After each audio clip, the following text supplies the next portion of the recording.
Bismillahirrahmanirrahim. Assalamualaikum warahmatullahi wabarakatuh. Alhamdulillahi ala ihsani wa syukru lahu ala taufiqihi wa amtinani wa asyhadu an la ilaha illallah wahdahu la syarika lahu ta'ziman li sya'ni wa asyhadu anna Muhammadan abduhu wa rasuluhu da'ila ridwanih. Allahumma salli alaihi wa ala alihi wa ashabihi wa ikhwani. Para mirsa yang dirahmati oleh Allah Subhanahu wa taala, kita melanjutkan bahasan kita dari kisah Nabi yang mulia Nabi Lut alaihissalam. Pada pertemuan kemarin kita sampai pada diskusi Nabi Ibrahim alaihissalam dengan tamu-tamunya yang merupakan para malaikat yang menjelma menjadi manusia laki-laki yang sangat tampan. Ketika malaikat mengabarkan bahwasanya Allah mengirim mereka untuk memberikan azab kepada kaum Nabi Lut, apa kata Allah? Yujadiluna fi qaumi Lut. Ternyata Ibrahim berdiskusi dengan malaikat tersebut tentang kaum Lut, ya, tentang kaum Lut. Ada yang mengatakan Ibrahim meminta agar dimaafkan kaum Lut. Ada Ibrahim mengatakan ditunda siksaannya, kasih kesempatan lagi.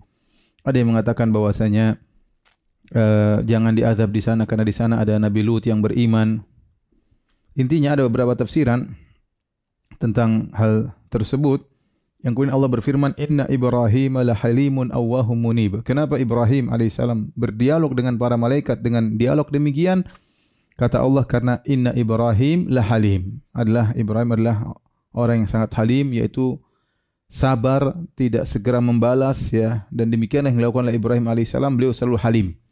Sejak diusir oleh Raja Namrud, diusir oleh ayahnya, dibakar oleh orang negerinya, dan dia tidak pernah membalas sama sekali. Tidak pernah mendoakan keburukan kepada mereka sama sekali. Demikianlah Ibrahim. Ya. Kalau ada yang mengganggunya, dia hanya mengatakan hadakallah, semoga Allah beri hidayah kepadamu. Makanya tidak pernah dendam. Ibrahim alaihissalam tidak pernah dendam dan juga tidak pernah ingin membalas.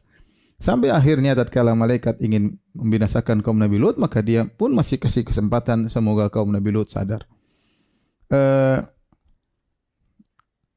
Dalam tafsiran yang lain, sebagian ulama menafsirkan bahwasanya dialog yang terjadi tersebut sebagaimana Allah nukilkan dalam surat Al-Ankabut, di mana kata Allah Subhanahu wa taala, para malaikat berkata, "Inna muhliku ahli hadhil qaryah, inna ahlaha kanu zalimin."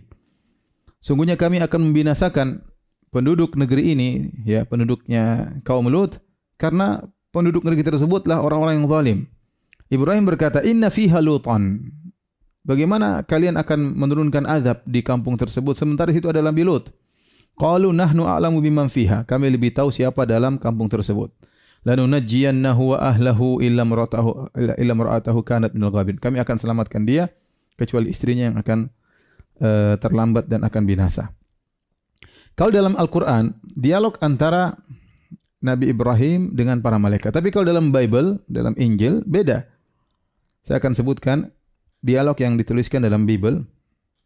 Saya bacakan, ya. Dan ini tercantum dalam kitab Kejadian 18 ayat 17 sampai ayat 25. Kalau ada yang bawa silakan buka, ya. Saya bacakan, ya, saya bacakan secara harfnya. Teksnya, berpikirlah Tuhan, dibuka dengan berpikirlah Tuhan. Apakah aku akan menyembunyikan kepada Abraham apa yang hendak kulakukan ini, yaitu ingin binasakan kaum Nabi Lut? Apakah aku menyembunyikan? Jadi disebutkan Tuhan masih mikir mau ngomong sama Ibrahim atau tidak. Subhanallah. Tuhan mikir-mikir, dia enggak tahu apa yang terbaik, dia masih apa? Mikir-mikir. Kemudian Tuhan berkata, bukankah sesungguhnya Abraham akan menjadi bangsa yang besar serta berkuasa, dan oleh dia segala bangsa di atas bumi akan mendapatkan berkat? Sebab aku telah memilih dia supaya diperintahkannya kepada anak-anaknya dan kepada keturunannya supaya tetap hidup menurut jalan yang ditunjukkan Tuhan, dengan melakukan kebenaran dan keadilan, dan supaya Tuhan memenuhi kepada Abraham apa yang dijanjikannya kepadanya. Sesudah itu berfirmanlah Tuhan, perhatikan. Sesudah itu berfirmanlah Tuhan, sesungguhnya banyak keluh kesah orang tentang Sodom dan Gomora, yaitu dua kota tempat pelaku praktisi homoseksual. Dan sesungguhnya sangat berat dosanya. Baiklah, aku turun untuk melihat. Subhanallah, Tuhan mau cek. Jadi banyak laporan kepada Tuhan bahwasanya penduduk Sodom dan Gomora melakukan banyak kerusakan. Ya, baiklah, aku turun untuk melihat. Apakah benar-benar mereka telah berkelakuan seperti keluh kesah orang yang telah sampai kepadaku atau tidak? Aku hendak mengetahuinya. Subhanallah, bagaimana Allah tidak tahu dan turun dan hendak ingin mengetahuinya? Akhirnya lalu berpalinglah orang-orang itu dari situ dan berjalan ke Sodom, tetapi Abraham masih tetap berdiri di hadapan Tuhan. Abraham datang dan berkata, apakah Abraham dialog sama Tuhan? Apakah engkau akan melenyapkan orang benar-benar bersama-sama dengan orang fasik? Apakah engkau akan melenyapkan orang benar, maksudnya Lut, bersama-sama dengan orang fasik? Bagaimana sekiranya ada 50 orang benar dalam kota itu? Apakah engkau akan melenyapkan tempat itu dan tidakkah engkau mengampuninya karena ke-50 orang benar yang ada di dalamnya? Terus kata Ibrahim, jauhlah kiranya daripadamu untuk berbuat demikian. Jadi Ibrahim nasihati Tuhan. Jauhilah kiranya daripadamu untuk berbuat demikian. Nah, Tuhan jangan lakukan demikian. Membunuh orang benar bersama-sama dengan orang fasik. Jangan kau bunuh orang baik dengan orang fasik. Sehingga orang baik itu seolah-olah sama dengan orang fasik. Jauhilah kiranya yang demikian itu daripadamu. Masakan hakim segenap bumi tidak berhukum dengan adil? Subhanallah. Jadi aneh kalau saya baca ini, ke Ibrahim protes sama Tuhan. Masa Tuhan tidak adil? Apakah Ibrahim alaihissalam berani berucap demikian kepada Allah Subhanahu wa taala?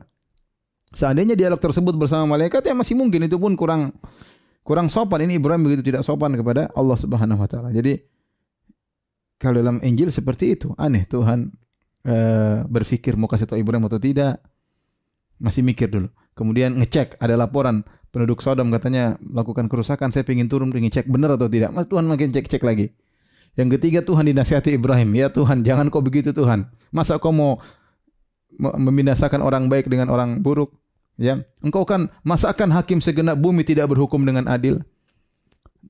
Lihat, kita bisa bedakan bagaimana antara Bible dengan Al-Quran.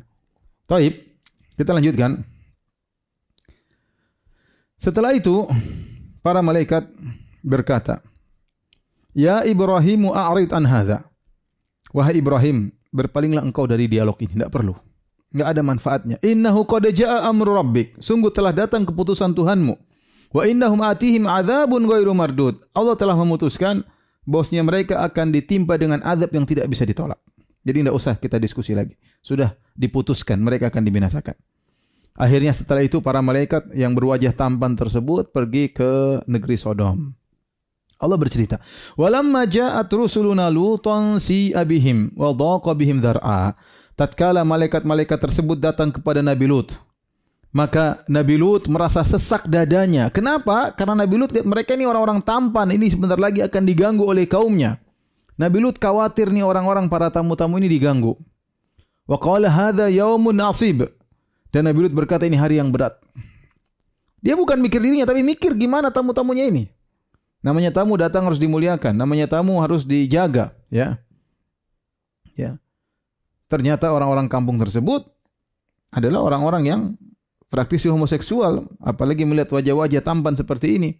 Itulah yang membuat Nabi Lut kemudian merasa berat. Kata dia, hadza yaumun asib, ini per hari berat. Dan ini boleh seorang menjelaskan kesulitan yang dihadapi, tapi bukan mengeluh ya, tapi dia mengatakan menjelaskan hadza yaumun asib, ini hari yang berat. Kemudian dan kita tahu bahwasanya istri Nabi Lut adalah istri yang pengkhianat ya. Istri yang pengkhianat. Inilah yang juga dikhawatirkan Nabi Lut alaihissalam karena istrinya akan melaporkan kepada orang-orang kampung. Makanya Allah berfirman, "Daraballahu mathalan lil ladzina kafaru imra'ata Nuhin wa imra'ata Lut." Allah berikan perumpamaan kepada orang-orang kafir tentang istrinya Nabi Nuh dan istrinya Nabi Lut. Kanata tahta abdaini min ibadina salihain. Mereka berdua adalah istri dari dua hamba kami yang saleh, Nuh dan Nabi Lut. Fa khanatahuma.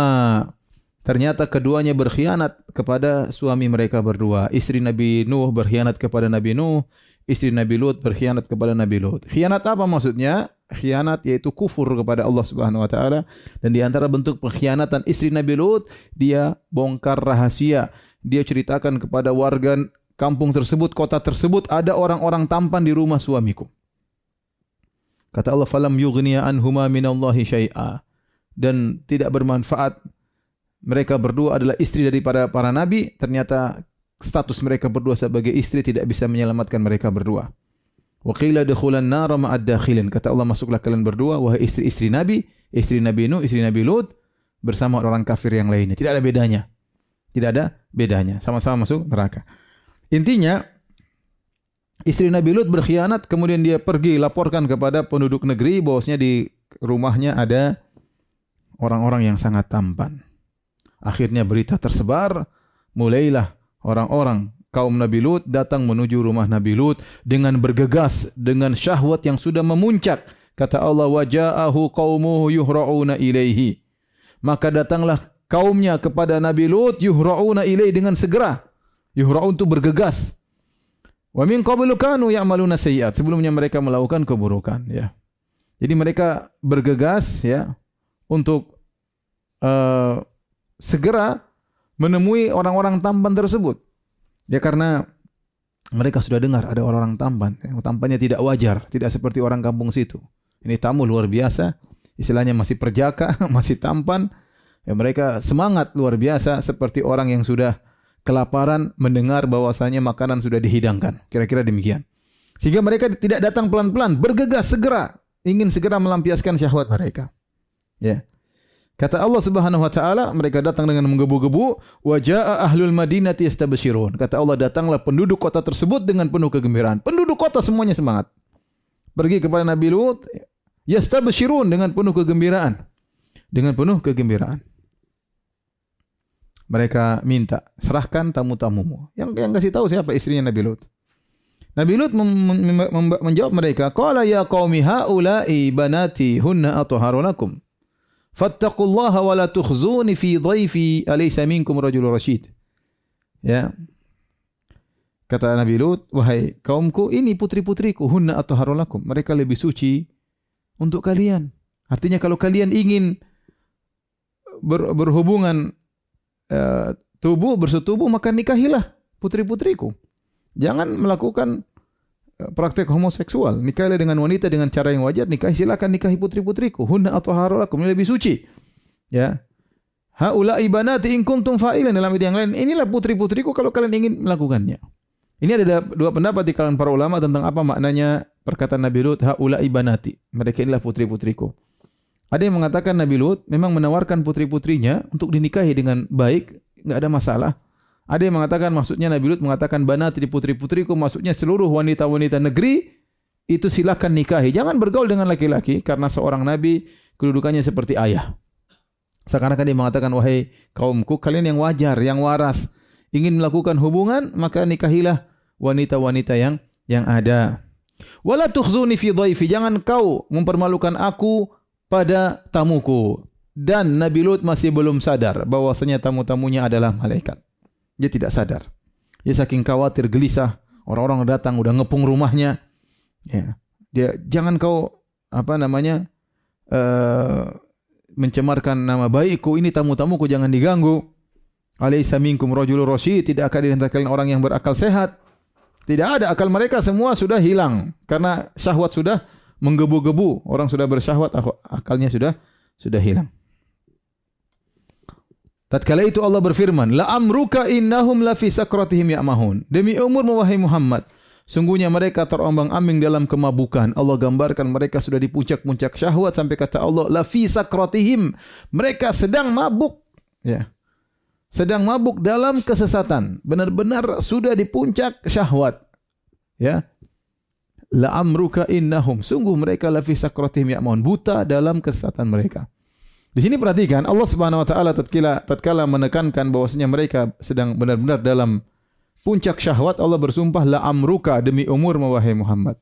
Allah tidak mengatakan demi umur Nabi Hud, tapi Allah mengatakan demi umur wahai Muhammad. Dan tidak ada orang yang pernah Allah bersumpah dengan umurnya seperti Nabi Muhammad sallallahu alaihi wasallam. La amruka, demi umur wahai Muhammad. Allah bersumpah dengan umur Nabi untuk menekankan sesuatu. Kata para ulama, kenapa? Karena umur Nabi seluruhnya adalah berkah. Ya, seluruh umur Nabi, seluruh usia Nabi, seluruh waktu Nabi tidak ada yang terbuang-buang.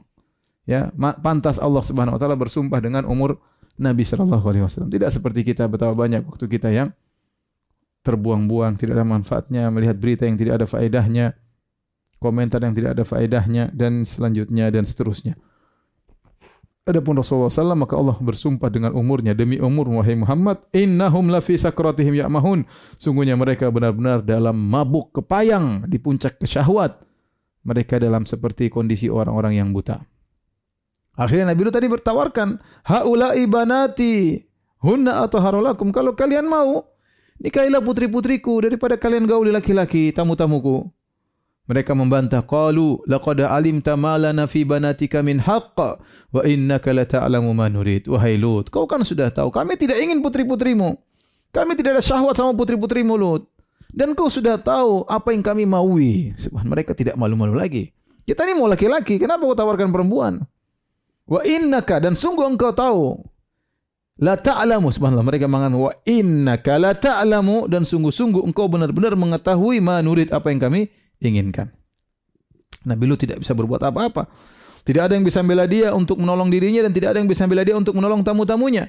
Kata Nabi Lut, qala law anna li bikum quwwah, seandainya saya punya quwwah, saya punya kekuatan, saya punya kabilah, ya saya bisa berlindung kepada kabilah tersebut, au ila ruknin syadid, atau saya bersandar kepada sandaran yang kuat yaitu Allah Subhanahu wa taala. Baik, kabilah enggak ada, tapi Nabi Lut punya sandaran yaitu Allah Subhanahu wa taala. Sampai saat ini Nabi Lut masih belum sadar bahwasanya tamu-tamu tersebut bukan manusia. Dia masih berdialog sama kaumnya, jangan ini tamuku, jangan ganggu, bikin malu saya, ini ada putri-putriku. Enggak, kami enggak mau putrimu, kau tahu apa yang kami suka, berikan tamu-tamumu. Mereka terus merayu. Kata Allah Subhanahu wa taala, "Wa laqad rawaduhu an dhaifihi." Mereka terus merayu Nabi Lut untuk menyerahkan tamu-tamunya. Ayo serahkan Lut, ayo serahkan, rayu terus enggak berhenti. Nabi Lut ketakutan. Apa yang Allah katakan? Fatamasna a'yunahum, kami pun butakan mata mereka. Fadzuqu adzabi wa nudhur, maka rasakanlah azabku dan peringatanku. Jadi mereka melakukan al-murawadah, rayu Nabi Lut, ayo serahkan tamu-tamumu. Tapi Allah mengatakan fatamasna a'yunahum, maka kami butakan mata mereka. Adapun makna kami butakan mata mereka, maka ini ada 3 pendapat di kalangan para ahli tafsir. Ada yang mengatakan kami butakan mata mereka, maksudnya mereka tiba-tiba jadi buta, enggak bisa melihat. Seperti orang buta. Gara-gara pingin melihat cowok, ya. Pingin lihat cowok, pingin ngintip cowok, pingin Allah butakan mata mereka. Waliyadzubillah. Karena ingin melihat yang tidak benar, yang haram, tidak boleh mereka lihat. Yang kedua, yang dimaksud dengan dibutakan matanya, yaitu mereka masuk ke dalam rumah Nabi Lut. Karena mereka maksa, tetapi malaikat tersebut tamunya tidak kelihatan. Mereka cari-cari, kemana dia? Dibutakan dan tidak melihat. Pendapat yang ketiga dikatakan maksudnya dibutakan, yaitu benar-benar mata mereka hilang seperti kulit di matanya. Jadi tertutup seakan-akan tidak ada matanya sama sekali. Seperti pipi. Jadi seperti pipi tutup. Dibutakan oleh Allah Subhanahu wa taala. Wallahu alam bisawab, mana pendapat yang benar, tapi intinya mata mereka dibutakan oleh Allah Subhanahu wa taala. Dan terus mereka maksa, akhirnya mereka pulang, tapi mereka ngancam, awas Lut, besok harus kasih tamumu. Intinya ancaman-ancaman. Tatkala Nabi Lut sudah bingung menghadapi mereka, Nabi Lut masih belum tahu tamu-tamunya ini adalah para malaikat, dan subhanallah lihat Nabi Lut nekat, ya, membela tamu-tamunya berhadapan dengan orang sekampung. Ya, kemungkinan yang datang mungkin pembesar-pembesarnya. Nabi Lut bertahan melawan mereka demi membela tamu-tamu. Jadi ini adalah bentuk pemuliaan tamu. Kalau tamu, seorang bela tamunya, jangan sampai diganggu sama orang kampungnya. Akhirnya kala Nabi Lut ketakutan dengan ancaman-ancaman mereka, khawatir dengan tamunya, maka akhirnya para tamu tersebut buka kartu. Mereka berkata, qalu ya Lutu inna rusulu rabbika lan yasilu ilaik. Kata mereka, wahai Lut, sungguhnya kami ini utusan-utusan Rabbmu, kami ini para malaikat. Lan yasilu ilaik, mereka tidak bisa mengganggumu. Jangan khawatir, kau tidak usah takut dengan ancaman mereka. Mereka tidak bisa menyentuhmu, wahai Lut. Fa asri bi ahlika bi qita'in minal lail, wa la yaltafit minkum ahadun illa imra'atak. Maka pergilah, berangkatlah engkau di tengah malam bersama dengan keluargamu, 2 putrimu. Wala yaltafit minkum ahadun, dan kalau kau sudah berangkat jangan tengok-tengok ke belakang, jalan terus. Dengar apapun jangan balik belakang, jalan terus. Illa imra'atak, kecuali istrimu. Innahu musibuha ma asabahum. Sungguhnya dia akan ditimpa dengan azab yang akan menimpa kaummu. Inna mau'idahumus subhu. Sungguhnya janji Allah untuk menurunkan azab kepada mereka adalah besok di pagi hari. Alaysa subuhu biqarib, bukankah subuh sebentar lagi? Kata sebagian ulama, setelah Nabi Lut dikasih tahu bahwasanya mereka ini adalah para malaikat dan diutus oleh Allah untuk menurunkan azab, maka Nabi Lut mengatakan azab mereka sekarang aja. Karena mereka mengancam Nabi Lut pagi-pagi. Azab mereka sekarang aja, azab mereka. Kata malaikat, jangan, besok aja. Bukankah subuh sebentar lagi? Kau pergi aja sama keluargamu. Ingat, jangan tengok ke belakang. Para ulama khilaf, apakah istrinya ikut keluar di malam hari? Dalam ayat yang lain kata Allah, "Fa'asri bi ahlika bi qita'in minal laili wattabi' adbarahum wa la yaltafit minkum ahadun wamdhu haitsu tu'marun." Maka pergilah kalian di akhir malam beserta keluargamu, wahai Lut, dan ikutlah mereka dari belakang. Jangan ada di antara kamu yang menoleh di belakang. Biar mereka depan, kau di belakang, dan jangan noleh ke belakang sama sekali. Teruskanlah perjalanan ke tempat yang diperintahkan kepadamu. Jangan sampai noleh sama sekali. Di sini para ulama khilaf dua pendapat. Apakah istrinya ketika Nabi Lut dan putri-putrinya pergi, istrinya tinggal di rumah tidak ikut? Ataukah istrinya juga ikut bersama Nabi Lut dan keluarganya, tapi ketika dia mendengar azab menimpa kaumnya, dia tengok ke belakang. Ketika dia tengok, dia kena azab. Ada dua pendapat di kalangan para ahli tafsir. Ada yang mengatakan dia tidak mau ikut. Sudah, Nabi Lut sama anak-anak yang pergi, dia tinggal di situ. Maka turunlah azab buat dia dan juga kaumnya. Ada yang mengatakan istrinya ikut juga keluar bersama Nabi Lut alaihissalam dan keluarganya. Akhirnya tibalah saatnya Allah menurunkan azab. Kata Allah Subhanahu wa taala, "Falamma jaa amruna," tatkala tiba keputusan kami, tatkala tiba saatnya turunkan azab. "Ja'alna 'aliyaha safilaha," kami jadikan ya yang atas jadi bawah, yang bawah jadi atas. Subhanallah. Diangkat safilaha, bagian bawah diangkat, dicongkel oleh Allah, dibawa ke atas langit, dibalikkan. Kami jadikan negeri Nabi Lut yang di atas ke bawah dibalikkan. Ya, tadinya begini dibalik. Wa amtarna 'alaiha hijaratan min sijilin mandud. Setelah itu kami hujani mereka. Ya. Fasa'a matarul mundzirin. Hujan yang sangat buruk. Hujan apa? Bukan hujan air. Hujan batu. Bukan sembarang batu. Min sijilin mandud, dengan batu yang terbakar, batu yang panas. Yang datang bertubi-tubi, tidak berhenti, mandud itu tersusun. Gitu ya. Hujan tersebut. Hujan batu. Batu bukan sembarang batu, batu panas. Musawwamatan 'inda rabbik, yang batu tersebut diberi tanda oleh Allah. Apa maksudnya diberi tanda oleh Allah Subhanahu wa taala? Ada yang mengatakan maksudnya batu itu bukan sebatu dunia, bukan batu bumi, batu khusus yang Allah kirimkan, entah Allah turunkan dari mana, bukan batu seperti biasa. Dia panas dan dia turun begitu bertubi-tubi. Ada yang mengatakan batu tersebut dikasih tanda oleh Allah, maksudnya setiap batu punya tugas untuk mengenai salah seorang dari mereka. Ini batu-batu ini khusus buat si fulan, ini batu ini buat si fulan.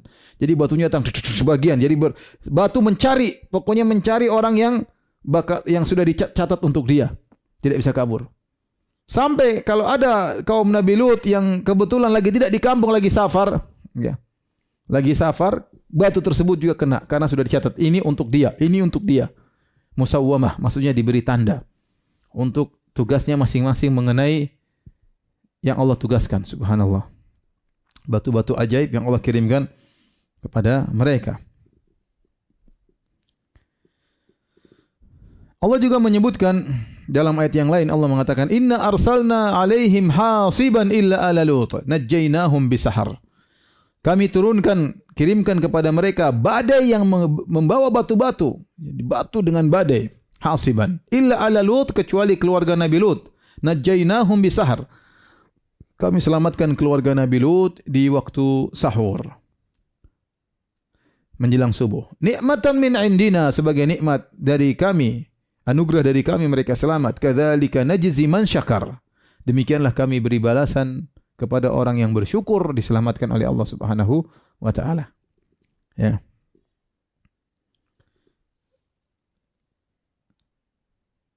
Kemudian jadi azabnya tiba di waktu subuh. Nabi Lut keluar pagi malam hari, keluar bersama keluarganya. Entah istrinya ikut, entah istrinya tinggal di rumah. Ketika subuh hari, baru kemudian mereka terkena azab. Sebagaimana firman Allah, "Innahu musibuha ma asabahum. Inna mau'idahumus subhu." Sungguhnya janji azab untuk menimpa mereka, janji dari Allah waktu di pagi adalah di waktu pagi hari. Dalam ayat yang lain kata Allah, "Wa laqad sabbahahum bukratan adzabun mustaqir." Perhatikan sini. Dan sungguh tiba-tiba di pagi hari mereka dikagetkan dengan azab yang mustaqir, azab yang menetap. Kenapa disebut azab Nabi azab yang menimpa kaum Nabi Lut dengan azab yang menetap. Ada yang mengatakan azab tersebut sekali datang tidak berhenti. Jadi bagaimana? Diangkat. Setelah ini sudah mulai azab, diangkat. Kemudian dibalik. Setelah dibalik, kemudian ditimpa dengan bebatuan. Kemudian digelimpangkan, kemudian mati. Setelah mati kemudian masuk alam barzakh, disiksa. Terus sampai sekarang mereka sedang disiksa sampai hari kiamat, tidak pernah berhenti azab tersebut. Azab mustaqir.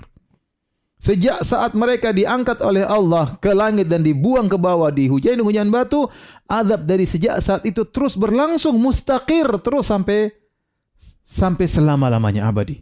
Terus diazab. Di alam barzakh diazab, dibangkitkan hari kiamat diazab, masuk neraka diazab dan seterusnya. Kata Allah, fadzuku azabi wa nuzur. Rasakanlah azabku dan peringatanku.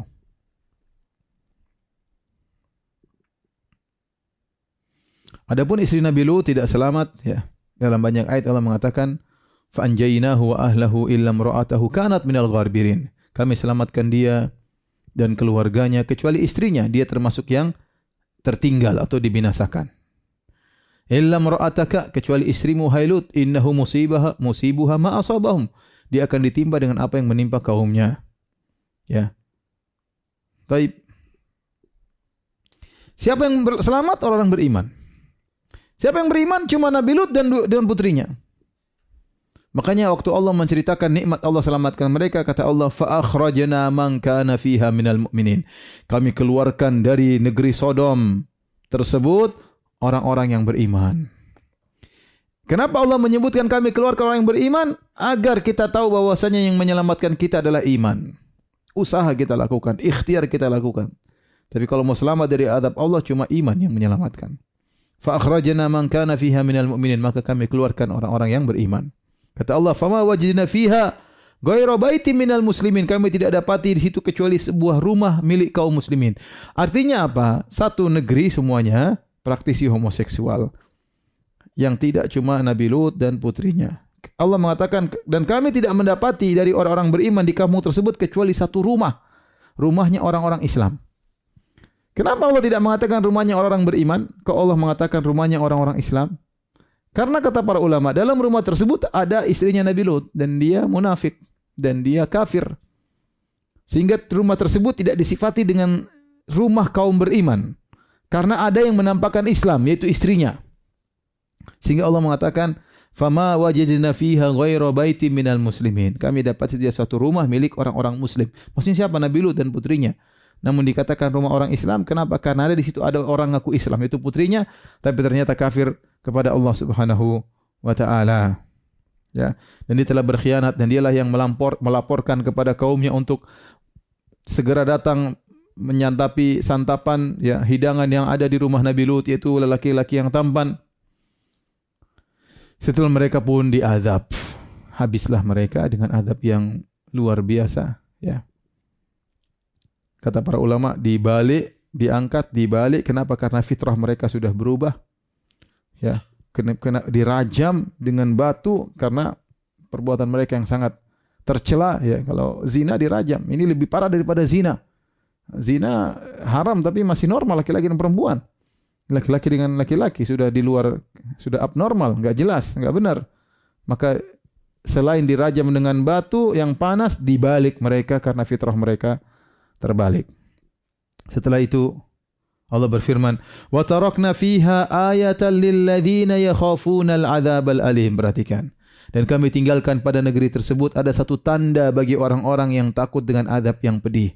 Jadi kata para ulama, dahulu hancurnya mereka masih kelihatan.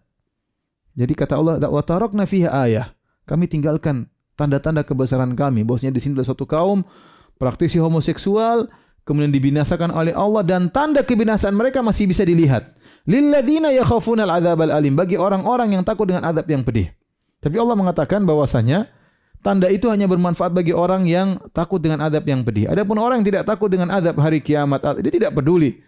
Mau kejadian apapun, mau azab turun di sana, mau ada orang mati, dia enggak peduli. Mau ada ini, mau ada dia enggak peduli. Kenapa? Karena dia tidak takut dengan azab yang pedih. Oleh karena seorang berusaha mengambil ibrah, pelajaran. Mengambil pelajaran dari apa yang menimpa orang lain. Dia berusaha ambil pelajaran. Jangankan pada orang, terkadang menimpa dirinya. Kenapa saya tertimpa musibah ini? Ya, apa dosa yang saya lakukan? Dia ambil pelajaran untuk dia kembali kepada Allah Subhanahu wa taala. Adapun Allah kasih teguran dia tidak peduli. Allah kasih teguran dia tidak peduli. Makanya orang yang hatinya mati sudah diberikan teguran-teguran yang tidak pedulikan. Ya, seakan-akan hanya angin lalu. Ini kejadian alam, selalu kejadian alam, tidak pernah mengkaitkan dengan dosa-dosa yang dia lakukan atau dosa yang dilakukan oleh negerinya. Tidak, dia enggak, ini cuma kejadian alam biasa. Ini tidak benar. Allah mengatakan, wa tarakna fiha ayatan lil ladzina yakhafuna al-'adzabal alim, dan kami tinggalkan di situ tanda kebesaran kami bagi orang-orang yang takut dengan azab yang pedih. Makanya Allah mengatakan, qad khalat min qablikum sunanun fasiru fil ardi fanzuru kaifa kana aqibatul mukadzibin. Sungguh telah berlalu aturan-aturan Allah kepada kaum-kaum sebelumnya. Maksudnya apa? Bermaksiat diadab itu sudah banyak terjadi. Di antaranya kaum Nabi Lut. Kata Allah, fasiru, berjalan kau di atas muka bumi, fanzuru, dan lihatlah kaifa kana aqibatul mukadzibin, bagaimana penghujung dari orang-orang yang mendustakan Allah Subhanahu wa taala. Para ulama khilaf, apakah lokasi negeri Sodom adalah sekarang jadi Bahrul Mayyit? Ada yang mengatakan iya, ada yang mengatakan tidak. Allah alam bisawab. Sebenarnya mengatakan itulah Al-Bahrul Mayyit. Ya, lokasi sebagian ahli tafsir seperti Thahir bin Ashur mengatakan itulah lokasi negeri Sodom yang Allah hancurkan. Jadi Al-Bahrul Mayyit dia adalah, ada yang mengatakan lokasi terendah di dunia. Lokasi terendah di dunia, dan kadar garamnya sangat tinggi, maka disebut laut mati, tidak ada kehidupan ya. Karena kadar garam sangat tinggi sampai 35 gram per liter ya. Adapun air biasa katanya cuma sekitar 3 gram per liter atau kurang lebih daripada itu. Jadi sangat tinggi, berlipat-lipat daripada kadar garam yang biasa. Sehingga kalau kadar garam terlalu tinggi susah hewan untuk hidup di situ. Mungkin tidak sembarang ikan bisa hidup di situ, tidak sembarang tumbuhan bisa hidup karena kadar garam yang terlalu tinggi. Dan posisi laut tersebut ada yang mengatakan mencapai titik terendah sampai 400 meter di bawah permukaan laut. 400 meter di bawah permukaan laut, yaitu sangat dalam. Allah alam, ada yang mengatakan itu karena kaum Sodomnya dicungkil oleh Allah dengan cungkilan yang dalam, kemudian di atas dilemparkan, dihancurkan oleh Allah, akhirnya menjadi laut mati ya. Seandainya laut mati adalah tempat negeri Sodom, maka sebenarnya tempat itu tidak boleh jadi tempat wisata. Kalau itu benar-benar lokasi Nabi Lut, kaum Nabi Lut disiksa di situ, maka tidak boleh seorang jadikan tempat lokasi azab sebagai daerah wisata. Adapun datang melihat, mengambil ibrah, maka boleh, tapi menjadi ketawa ketiwi, foto-foto sana, senang-senang sana, maka tidak boleh. Sebagaimana yang kita jelaskan pada azab yang Allah timpakan kepada kaum Nabi Saleh ya alaihissalam. Taib, inilah ya azab yang sangat pedih ya yang Allah timpakan kepada orang-orang praktisi homoseksual. Yang menyedihkan sekarang, ternyata praktisi homoseksual mulai berkembang bukan cuma di luar negeri, bahkan di tanah air kita. Mulai orang berani melakukan transgender ya. Terkadang orang yang melakukan transgender malah top, malah jadi tontonan, sehingga jadilah biasa, hal yang biasa. Ya, harusnya menjijikkan, harusnya orang muak melihat hal itu, tapi karena sudah hal biasa jadi terbiasa. Maksiat jadi biasa, sehingga ini lakukan, ya sudah. Akhirnya tidak ada yang mencaci, tidak ada yang mencela, tidak ada yang mendakwahi dan yang lainnya ya. Ini yang menyedihkan. Terlebih lagi ada orang-orang liberal yang kemudian berusaha melegalkan hal tersebut, bahkan menghalalkan secara syar'i. Seperti saya pernah sampaikan ya. Ada di antara mereka yang mengatakan kalau memang praktek homoseksual itu haram, tentunya Allah turunkan azab. Kenapa orang-orang praktisi homoseksual tidak pernah diazab? Kita bilang ya, tidak semua maksiat Allah turunkan azab. Betapa banyak maksiat Allah tidak turunkan azab. Sekarang banyak korupsi, Allah tidak turunkan azab. Betapa banyak orang perkosa, orang zina, tidak ada yang Allah tidak turunkan azab. Betapa banyak ya orang membunuh yang lain, Allah tidak turunkan azab ya. Apakah kemudian kalau Allah tidak turunkan azab berarti benar? Akan datang azab, kalau enggak di dunia, di akhirat. Jadi itu lucu mereka berdalil dengan hal yang seperti itu ya. Sama seperti seorang profesor agama mengatakan yang diharamkan oleh Allah bukanlah praktisi homoseksualnya, tapi cara berhomoseksualnya. Ini ngawur lagi ya. Katanya kalau homoseksualnya enggak apa-apa, itu anugerah, tapi cara berhomoseksualnya yang larang. Emang cara apa yang diharamkan sampai Allah sampai kirimkan azab seperti itu? Tapi sebagian mereka mengatakan, ngapain ente urusan ini, bukan ranah Tuhan ngurusi seksualnya manusia, bukan ranah Tuhan, subhanallah. Sampai mereka ngomong ngawur, otak mereka enggak tahu di mana. Bukan ranah Tuhan gimana? Ya. Allah atur, Allah turunkan nabi untuk ngatur. Ya, ngatur ibadat, ngatur akidah, ngatur perangai, ngatur akhlak, masalah pernikahan. Bagaimana mengatakan ini bukan ranah Tuhan? Jadi ini bahaya, ya bahaya karena menimbulkan penyakit, mendatangkan azab, ya. Kalau kita biarkan tidak ada yang bernahi mungkar, kita biarkan saja, bahkan undang-undang bukan melegalkan, ini yang bahaya. Maka setiap orang berusaha menghalangi tersebarnya kelainan ini. Ini bukan yang sekedar penyakit, ini kelainan yang harus diberhentikan, ya, dengan usaha semaksimal mungkin. Taib, ada dua faedah sebagai penutup kajian kita. Yang pertama, para ulama khilaf tentang bagaimana hukum orang yang melakukan homoseksual. Ya. Setelah mereka sepakat bahwasanya hukumannya dibunuh, ya. Secara hukum Islam sama seperti zina, zina dibunuh, ya, dirajam sampai mati kalau sudah menikah. Kalau belum menikah dicambuk, ya.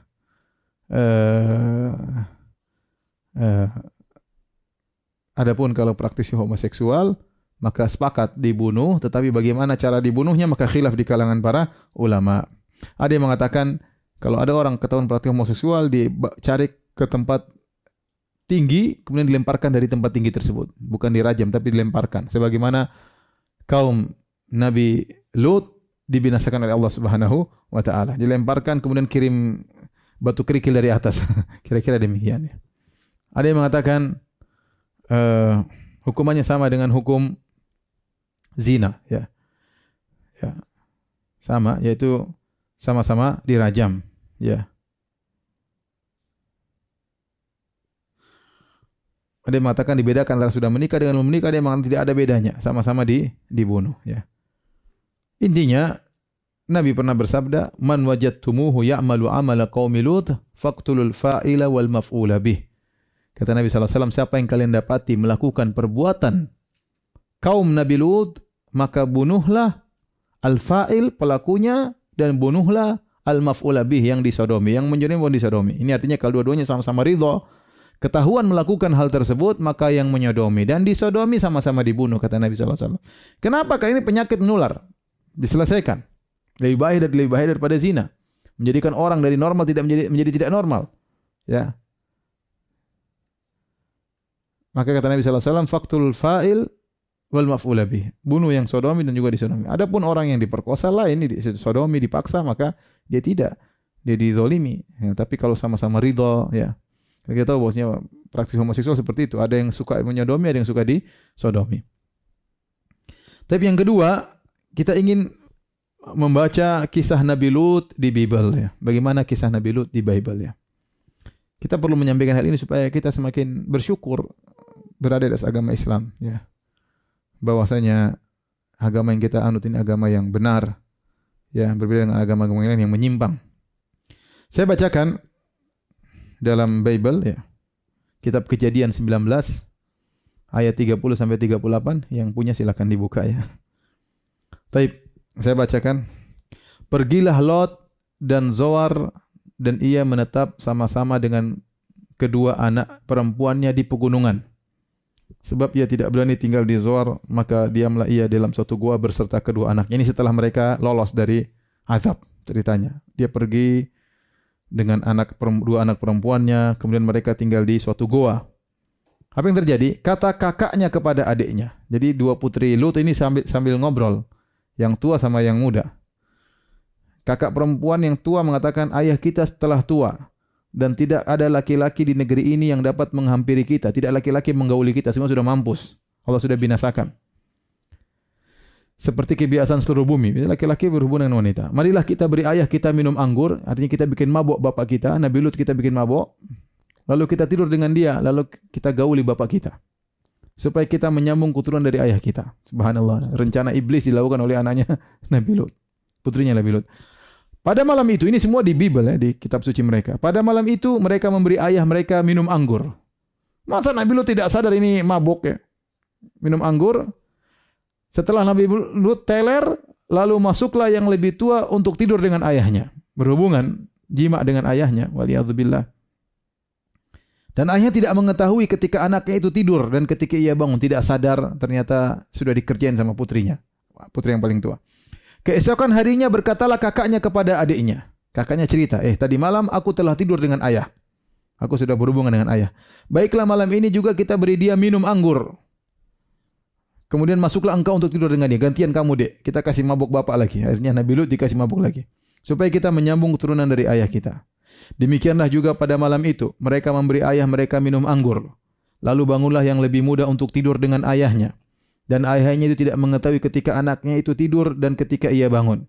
Lalu mengandunglah kedua anak Lot itu dari ayah mereka. Itu akhirnya mengandung dari hubungan dengan bapak mereka, dengan Nabi Lut alaihissalam. Yang lebih tua melahirkan seorang anak laki-laki dan menamainya Moab. Dialah bapaknya orang Moab yang sekarang. Yang lebih muda pun melahirkan seorang anak laki-laki dan menamainya dengan Ben Ami. Dialah bapak Bani Amon yang sekarang. Inilah Nabi Lut versinya Injil. Kita bandingkan dengan Al-Quran. Al-Quran mensifati mereka orang beriman. Kata Allah, fa akhrajna man kana fiha minal mu'minin. Kami keluarkan dari mereka orang beriman. Gimana orang beriman ternyata kurang ajar, bikin bapaknya mabuk. Subhanallah. Kalau itu halal, kenapa dia kibulin bapaknya? Ya. Kalau itu enggak halal, kenapa dia nekat sementara dia beriman menurut Allah Subhanahu wa taala? Berarti dia tidak beriman, wanita seperti ini kurang ajar. Kemudian Nabi Lut bagaimana waktu minum bir tidak sadar, kan bir ada rasanya, masa enggak sadar. Kemudian hari pertama sudah mabuk, masuk hari kedua masih dimobikin lagi, ya. Benar-benar penghinaan kepada Nabi Lut alaihissalam dan putri-putri Nabi Lut. Adapun Allah Subhanahu wa taala mengatakan fa akhrajna man kana fiha minal mu'minin. Kami keluarkan dari negeri Sodom tersebut orang-orang yang beriman, memiliki iman. Dan mungkin orang beriman seperti ini. Oleh karenanya kalau ada cerita seperti ini di kitab suci, akhirnya orang macam-macam berpikiran, enggak ada masalah. Akhirnya berhubungan sama keluarga dan ini tidak benar, ya. Ini memicu hal seperti itu. Bagaimana Nabi Lut kemarin sudah ceritain Nabi Nuh mabok, kemudian sekarang Nabi Lut mabok. Jadi memang mabok itu hal yang biasa, nabi-nabi aja mabok apalagi kita enggak boleh mabok. Ya, jadi inilah ajaran mereka. Waliyadzubillah, kita bersyukur kepada Allah Subhanahu wa taala diberikan iman oleh Allah, dihidupkan dalam Islam dan semoga Allah Subhanahu wa taala mewafatkan kita juga dalam keimanan. Demikian para pemirsa yang dirahmati oleh Allah Subhanahu wa taala, kajian yang saya sampaikan pada kesempatan kali ini, kurang lebihnya saya mohon maaf. Semoga Allah menjauhkan anak-anak kita dari penyakit yang berbahaya ini, penyakit kaum Nabi Lut, ya. Bagi siapa yang terkena penyakit seperti ini, maka dia beristihad bersungguh-sungguh menjauhi perbuatan ini dan meninggalkan segala sarana yang bisa mengantarkan dia kepada perbuatan tersebut. Itu penyakit harus dihilangkan. Dia harus berjuang. Dia harus berjuang, ya. Dan pada orang tua, hati-hati jaga anak-anak kita, ya. Jangan sampai mereka nonton yang sembarangan karena tontonan itu bisa merubah akhlak, bisa merubah nurani dan bisa merubah fitrah seseorang gara-gara tontonan, ya. Kita tahu orang-orang kafir ingin menghancurkan kita dari tontonan, dari akhlak pelangi dan yang lainnya. Demikian, subhanakallah bihamdika asyhadu an la ilaha illa anta astaghfiruka wa atubu ilaik. Assalamualaikum warahmatullahi wabarakatuh.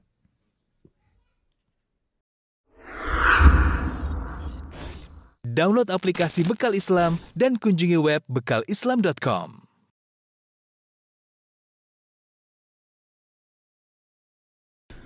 Bismillahirrahmanirrahim. Assalamualaikum warahmatullahi wabarakatuh. Alhamdulillahi ala ihsanihi wa syukru lahu ala taufiqihi wa amtinanihi wa asyhadu an la ilaha illallah wahdahu la syarika lahu ta'ziman li sya'nihi wa asyhadu anna Muhammadan abduhu wa rasuluhu da'ila ridwanihi. Allahumma salli alaihi wa ala alihi wa ashabihi wa ikhwanihi. Para pemirsa yang dirahmati oleh Allah Subhanahu wa taala, insyaallah pada kesempatan kali ini kita akan bahas kisah seorang nabi yang mulia, Nabi Lut alaihi salam. Nabi Lut alaihi salam. Pada pertemuan yang lalu sudah kita jelaskan bahwasanya Lut alaihissalam adalah ponakannya Nabi Ibrahim alaihissalam. Karena Lut namanya Lut bin Haran bin Azar. Azar ayahnya Ibrahim, sementara Azar punya anak Haran dan Ibrahim. Ya, sudah kita jelaskan Ibrahim alaihissalam ya. Ketika beliau keluar dari Babil, maka yang ikut beliau bertemu dengan Lut alaihissalam didakwai, akhirnya Lut masuk Islam. Jadi Nabi Ibrahim sama Nabi Lut satu zaman ya, satu zaman. Adapun lokasi daerah dakwah Nabi Lut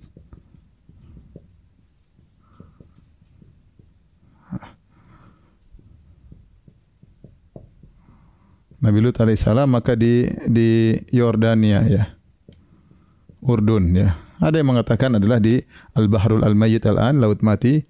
Ada khilaf di kalangan para ulama, ada yang mengatakan di Laut Mati. Kalau kita lihat di peta ya, misalnya ini di Madinah ya. Kemudian di sini Tabuk ya. Ya, kira-kira dia di sini ya. Yordan ya. Kira-kira 1000 kiloan ke Yordania. Ya. Sementara Suriah sebelah sana ya, dan yang lainnya. Dekat Palestina juga ya.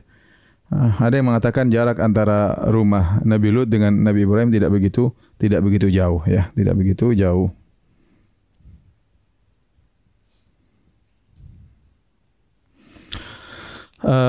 Taib. Kita akan bahas tentang bagaimana kaum Nabi Lut alaihissalam ya.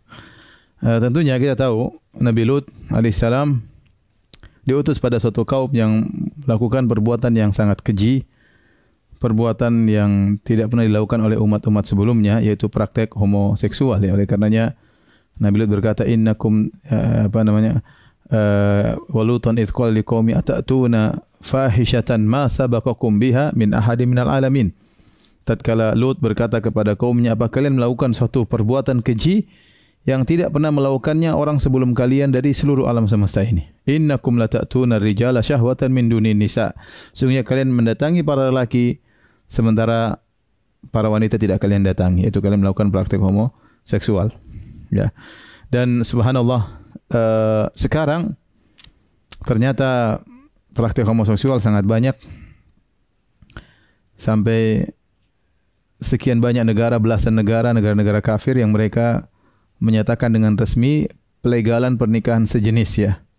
Ada sekitar 17 negara yang telah melegalkan pernikahan sejenis, di antaranya misalnya Belanda sejak tahun 1996, kemudian Belgia tahun 2003, kemudian di antaranya Spanyol ya, Kanada, Afrika Selatan dan yang lain-lain ya. Ini adalah suatu perkara yang menyedihkan, bagaimana suatu kelainan, bagaimana suatu perkara yang menjijikkan kemudian dilegalkan, suatu yang tidak sesuai dengan fitrah, bagaimana laki-laki menikah dengan laki-laki, perempuan menikah dengan perempuan. Tapi demikianlah terjadi terutama di negara-negara kafir. Oleh karenanya menurut penelitian saya baca tadi ada tulisan diajukan ke pemerintahan dalam rangka untuk menghalangi pelegalan LGBT di tanah air kita, maka salah seorang dari anggota ya anggota DPR kemudian mengajukan suatu tulisan tentang LGBT ya. Saya tuliskan linknya juga. Jadi dia nyebutkan bahwasanya LGBT ini sudah tersebar di dunia, sampai ada sumber yang mengatakan kurang lebih 155 juta orang lelaki dan wanita terlibat dalam praktek homoseksual. 155 juta orang ya. Meskipun tidak jelas sampai sekarang jumlahnya berapa, tapi mereka mengatakan sekitar 155 juta. Ya. 155 juta itu ya banyak banget ya. Banyak banget ya. Kalau Singapura saja penduduknya sekitar 5 juta ya, bisa bikin 30 negara. 30 negara seperti Singapura isinya LGBT semuanya ya. Dan itu tersebar sampai di Indonesia. Di Indonesia juga banyak LGBT ya. Sampai di daerah-daerah luar negeri terdapat ya kampung gay misalnya, bar gay khusus ya. Mereka memiliki tempat-tempat tinggal yang khusus untuk orang-orang gay ya. Ya bahkan yang aneh ada hari raya orang gay ya, dan itu dilakukan di Amsterdam di Belanda. Setiap tahun di musim panas sekitar bulan Agustus mereka mengadakan parade gay ya, parade gay yaitu gay pride atau parade gay, yang di mana orang-orang gay semua berkumpul dari berbagai mancanegara berkumpul di Amsterdam, kemudian mereka mengadakan acara ya berpesta ya, seakan-akan hari raya mereka, dan itu dia lakukan setiap tahun. Bayangkan hari raya gay dilaksanakan di Belanda, dan ini mengundang para wisata, masyarakat nonton dengan rame, meriah. Subhanallah, perkara yang menyijikkan, perkara yang kelainan dijadikan hari raya, ditonton oleh orang banyak ya, mendatangkan devisa negara dan yang lainnya ya. Dijadikan sebagai bahan wisata. Ya, makanya kita bersyukur di atas Islam yang tidak melegalkan hal ini. Di Indonesia ya jumlah gay juga lumayan banyak, yang diperkirakan oleh, saya baca di internet ya, dari Menteri Kesehatan diperkirakan sekitar 1 juta orang di Indonesia yang terkena LGBT ya. Dan di sebagian kota sampai komunitasnya cukup banyak ya. Dan banyak di antara mereka yang kena penyakit HIV ya. Penyakit HIV gara-gara praktik gay tersebut atau homoseksual tersebut. Dan ini pertama kali terjadi di kaum Nabi Lut alaihissalam. Mereka yang pertama kali melakukan praktek homoseksual. Makanya Nabi Lut berkata, ya, ma sabaqakum biha min ahadin minal alamin. Belum ada orang yang pernah melakukan praktek gay sebagaimana yang kalian lakukan. Kalau praktek gay tersebut atau homoseksual atau LGBT dan semisalnya itu dilakukan oleh orang kafir, maka wajar, karena orang kafir mereka berpaling dari peringatan Allah. Allah berfirman, wa man a'rada an dzikri fa inna lahu ma'isyatan dhanka. Barang siapa yang berpaling dari peringatanku, maka baginya kehidupan yang sempit ya. Di dunia mereka tidak akan bahagia. Orang ini mereka terjerumus dalam zina, kemudian mereka tidak puas dengan perzinahan tersebut, ya akhirnya mereka melakukan hubungan seksual yang abnormal ya, dengan homoseksual atau dengan hewan, dengan hal yang mereka berfantasi untuk mencari kebahagiaan, dan mereka tidak akan mendapat kebahagiaan, mereka tidak akan memperoleh kepuasan ya. Ya, dengan cara-cara yang mengerikan, dengan cara-cara yang di luar nalar, tapi mereka lakukan dalam rangka apa? Karena ada sifat syaitan yang ada dalam diri mereka. Mereka ingin mencari kepuasan, mereka tidak akan mendapatkan dan tidak bakalan mendapatkannya karena mereka berpaling dari perintah Allah Subhanahu wa taala. Tapi perkara menyedihkan jika ternyata praktik tersebut juga dilakukan oleh orang-orang Islam seperti di tanah air kita di Indonesia. Yang lebih menyedihkan lagi, ada salah seorang profesor bidang agama ya. Profesor ya, pengajar di Universitas Islam yang ada di Indonesia, Universitas Negeri Islam, yang kemudian mengatakan bahwasanya praktik homoseksual adalah perkara yang halal, yang wajar, tidak ada hal yang mengharamkannya. Ini adalah given from God, ya, adalah pemberian dari Tuhan, ya, seakan-akan anugerah. Subhanallah, bagaimana kelainan dibilang anugerah, ya, ini enggak benar ya. Jadi yang mengatakan seandainya orang kafir ya wajar, ini yang mengatakan orang Muslim, ya, bahkan wanita muslimah, bahkan profesor dalam bidang agama, ya, tentunya tidak ada yang ridho. Kemudian ada seorang wanita, suaminya selingkuh dengan apa? Selingkuh dengan suaminya orang lain. Seorang wanita laporkan kepada pemerintah, suami saya selingkuh sama siapa? Bukan sama istri orang lain, sama suami orang lain. Perkara menjadi, mungkin anaknya minta izin, mama, anak laki-lakinya minta izin, mama saya mau jalan-jalan. Mau pacaran sama siapa? Ternyata pacarnya laki-laki juga. Ya gimana? Perkara yang di luar nalar, tapi ya bahkan sekarang dianggap sebagai satu yang ngetren. Dan ini perkara yang menyedihkan. Saya ketemu dengan sebagian orang di sebagian instansi. Mereka cerita, Ustadz, kawan kita sebagian ini punya istri, punya anak.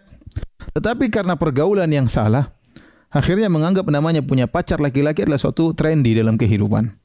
Ya, sehingga dia punya istri, dia punya anak, tapi dia punya pacar juga laki-laki. Yang terjerumus dalam biseksual dan yang lainnya.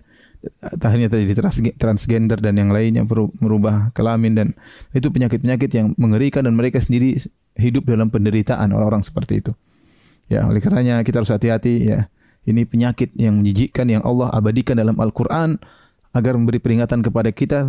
Tidak diduga ternyata di zaman sekarang suatu hal yang sangat tersebar di negara kafir, perkara yang sangat biasa, pernikahan laki-laki dengan laki-laki suatu perkara yang biasa ya, bahkan dilegalkan oleh negara-negara kafir. Jangan sampai penyakit menular tersebut kemudian ya mewabah di tanah air kita ya.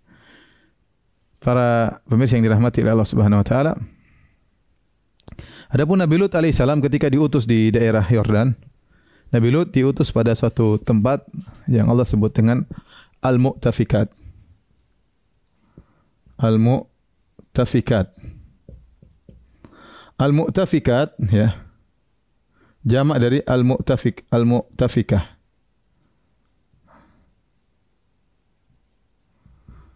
Ya, dalam ayat Allah mengatakan wal mu'tafikata ahwa faghasyaha ma ghasya dalam surat An-Najm. Kata Allah Subhanahu wa taala wal mu'tafikata ahwa faghasyaha ma ghasya.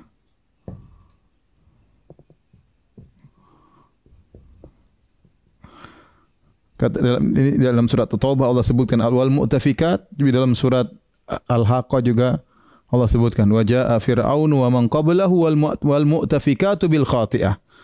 Wal mu'tafikatu bil khati'ah kata Allah Subhanahu wa taala.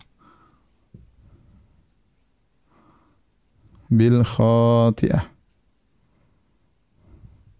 Nah, apa makna al-mu'tafikat? Al-mu'tafikat maknanya adalah al-munqalibah, yaitu yang terbalik, yang dibalik, dijungkir balik. Dijungkir balikan. Kenapa disebut dengan negeri yang dijungkir balikan? Karena ketika Allah mengazab mereka, Allah mengangkat ke atas, ya, ja'alna 'aliyaha safilaha wa amtarna 'alaihim hijaratan min sijilin mandud. Jadi diangkat, kemudian dibalikan oleh Allah Subhanahu wa taala, setelah dibalikan dihujani batu oleh Allah Subhanahu wa taala. Dan tatkala Allah menyebut wal mu'tafikat dalam riwayat, dalam ayat yang lain wal mu'tafikah, satu negeri, dalam ayat yang lain, dalam dua ayat wal mu'tafikat, negeri-negeri yang dijungkir balikan. Kata para ulama bahwasanya daerah yang Nabi Lut diutus kepadanya ada 5 negeri atau 5 kota. Ada yang mengatakan 7 kota, ada yang mengatakan 5 kota, yang mengatakan 4 kota. Ya, jadi ada 4 kota didakwahi oleh Nabi Lut dan semua sifatnya sama-sama praktisi homoseksual. Di antara kota-kota tersebut ada yang namanya kota Sodom. Jadi kota Sodom adalah salah satu dari nama kota-kota yang di situ penuh dengan praktisi homoseksual. Ya. Jadi satu orang ini menunjukkan bahwasanya bahwa praktik homoseksual itu menular. Ya. Tadinya tentunya tidak semuanya, setan datang menggoda salah satu, akhirnya melakukan praktek homoseksual, kemudian menular sampai mewabah kepada 5 kota tersebut. Maka Allah mengirim Nabi Lut alaihissalam untuk mendakwahi mereka. Jadi daerah yang dikirim di Allah utus Nabi Lut tidak sama dengan daerah yang Allah utus Nabi Ibrahim alaihissalam. Dia punya areal tersendiri, wilayah tersendiri untuk didakwahi oleh Nabi Lut alaihissalam. Ya. Jadi saya ulangi bahwasanya areal yang Nabi Lut diutus oleh Allah kepada daerah tersebut namanya wal mu'tafikat, dan sekarang kata para ulama, sebagian ulama mengatakan itulah areal disebut al-bahrul mayyit, laut mati, ya. Dibalikkan akhirnya berubah menjadi laut mati, ya. Taib. Allah Subhanahu wa taala, ya, mensifati, ya, mereka dengan akhlak yang sangat buruk, ya. Dalam surat Al-Ankabut ayat 29 kata Allah Subhanahu wa taala, Nabi Lut berkata kepada mereka, "A innakum lata'tuna ar-rijala wa taqta'una as-sabila wa ta'tuna fi nadikumul munkar." Ya. A innakum lata'tuna ar-rijala wa taqta'una as-sabila wa ta'tuna fi nadikumul munkar. Allah sebutkan 3 akhlaknya kaum Nabi Lut, ya.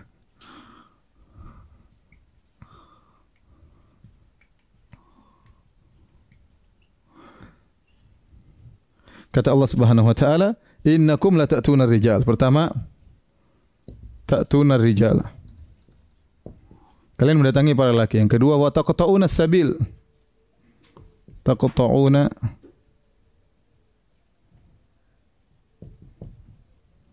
kalian merampok.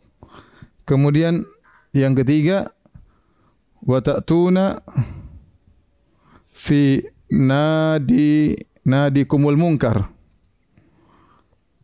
Ini surat Al-Ankabut ayat 29, ya. Surat 29 ayat 29. Taib, inilah 3 sifat mereka. Yang pertama ta'tunar rijal, yaitu mendatangi lelaki, homoseksual. Yang kedua taqta'una sabil, memotong jalan. Yang ketiga kata Allah, melakukan kemungkaran di tempat pertemuan kalian. Melakukan kemungkaran di tempat perkumpulan mereka.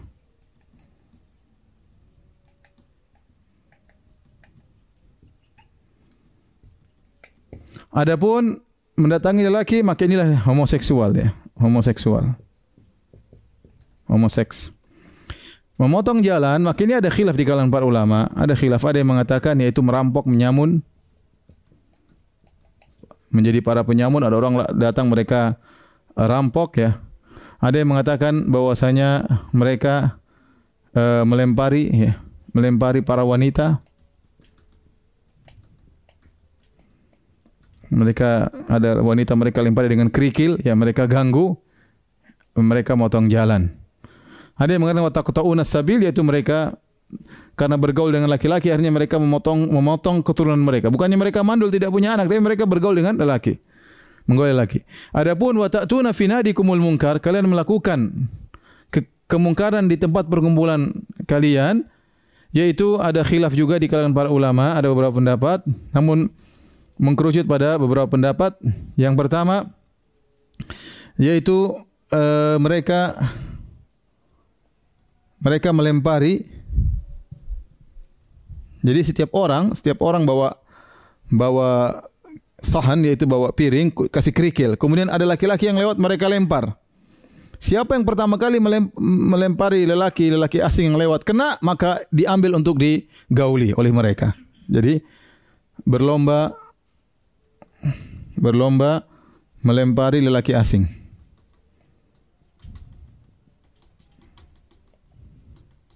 Ini pendapat pertama. Jadi yang kena diambil kemudian digauli oleh yang kena lempar tersebut. Mereka saling berlomba siapa yang kena duluan. Yang kedua disebutkan oleh para tafsir, mereka saling tidak punya malu ya. Tidak punya malu. Saling kentut-kentutan ya. Ini kentut-kentutan. Jadi satu datang dut, saling mereka tidak punya malu, dan Allah bilang itu kemungkaran. Dan ini disebut oleh para ahli tafsir. Mereka saling kentut-kentutan, artinya orang malu kentut ya sembunyi atau gimana, saling balas-balasan. Dut sana lagi balas dut, satu lagi balas dut. Mudah-mudahan kita enggak mengikuti akhlak seperti ini. Jadi bangga-banggaan kentut-kentutan. Yang ketiga mengatakan mereka tidak punya malu. Tidak punya malu melakukan homoseks di tengah umum, homoseks di depan umum. Ini yang dikatakan oleh para ulama, Allah mensifati mereka dengan akhlak mereka ini dalam surat Al-Ankabut ya. Dan ini semua perbuatan yang buruk, homoseks, melempari, menyamun, merampok orang atau melempari para wanita atau kemungkaran yang mereka lakukan, ini adalah semuanya perkara yang keji. Oleh karenanya, gara-gara mereka melakukan semua perbuatan keji ini, di warna merah mana?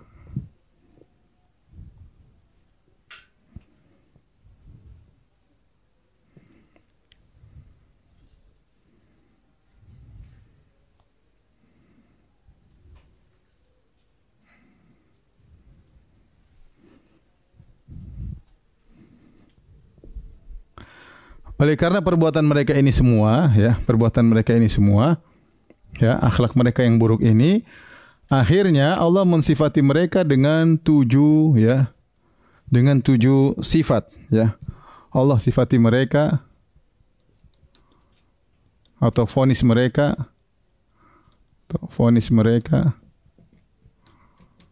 dengan 7 sifat buruk yang Allah sebutkan dalam beberapa ayat. Di antaranya Allah mengatakan mereka ya mufsidin, perusak. Dalam ayat yang lain antum qaumun tajhalun ya. Jahil, tajhalun.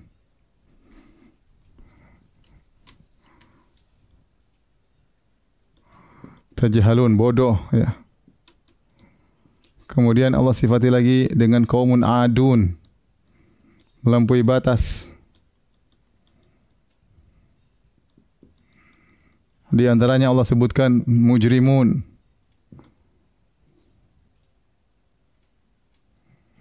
Yaitu pendosa. Mujrim ya, pendosa ya. Kemudian di antaranya Allah mengatakan kaum su'in. Kaum su'in yaitu kaum yang buruk.